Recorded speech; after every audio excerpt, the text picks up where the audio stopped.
Hello, I'd like to talk about something that is quite very controversial.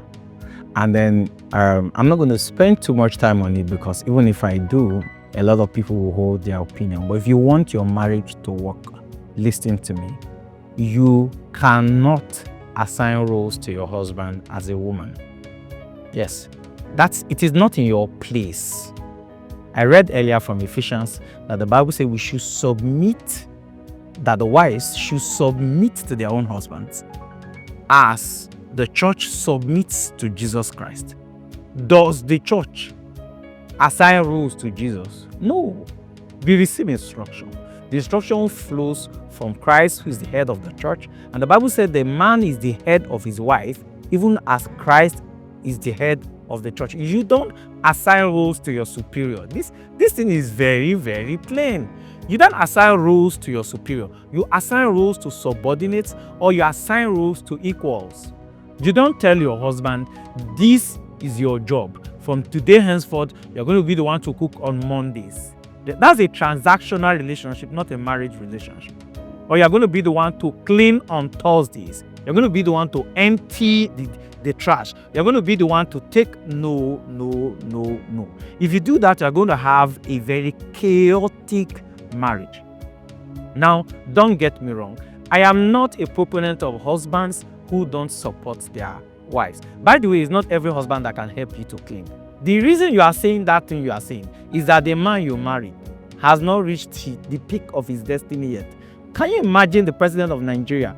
Imagine that the president of Nigeria, the wife is asking him to go and cook. It's your time to cook today. It will not even cross her mind. The reason why you see your husband as someone who should cook, someone who should clean, is that you don't see him from a standpoint of being a king, a winner, a captain of industry, someone who can conquer the world, and you are by his side cheering him on. And this thing is very powerful. How you see your husband can determine who he becomes.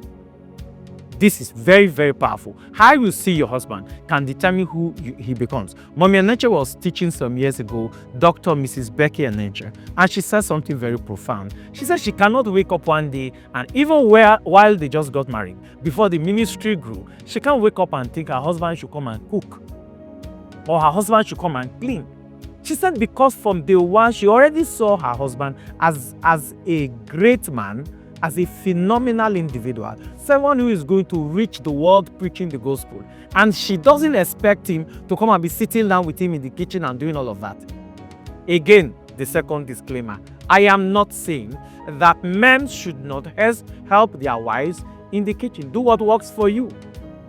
I in fact encourage our men in our church and during counseling to support their wives. Say, for instance, your wife is pregnant, your wife has to take care of the children in the house. Your wife goes to work the way you go to work, and then by the time you both return from work, there are things to do in the house and you don't want to take maids.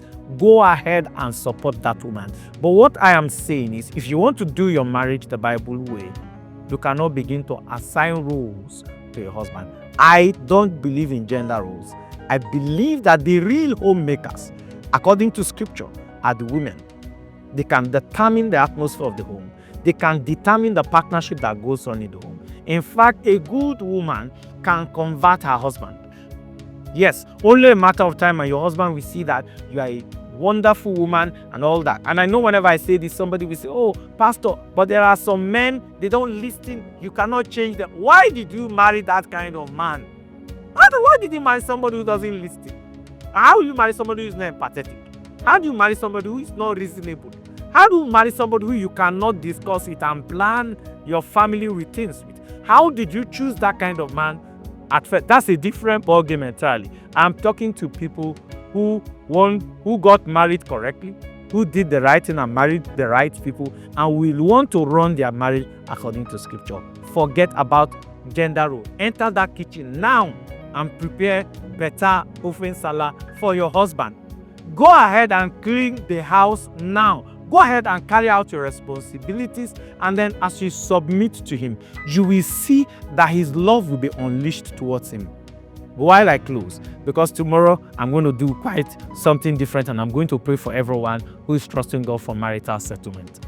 While I close, I remember I saw a video some some days ago or some weeks ago, Dr. Mrs. Becky Enenche was saying how that she and her husband used to agree to agree. Well, she doesn't like to say agree to disagree, so you know what I mean. She and her husband used to agree to disagree on one subject matter, and it has existed like that in their marriage for years. What is it? She believes that for a marriage to work, the woman has the responsibility to make it work. That's what she believes. Her husband believes for any marriage to work, the man has the sole responsibility of leadership to make that marriage work. Can you all see now? You now see the reason why their marriage is working. Everyone is responsible for making the marriage work. There is nothing like 50-50 in marriage. No, sometimes one person might be coming with 30% finance, 30% energy, 30% emotional supplies, and the other person is supplying 70%. Another time is 80-20. Sometimes it's 55-45. You know, but let it be two parties who are willing to contribute to make that marriage work.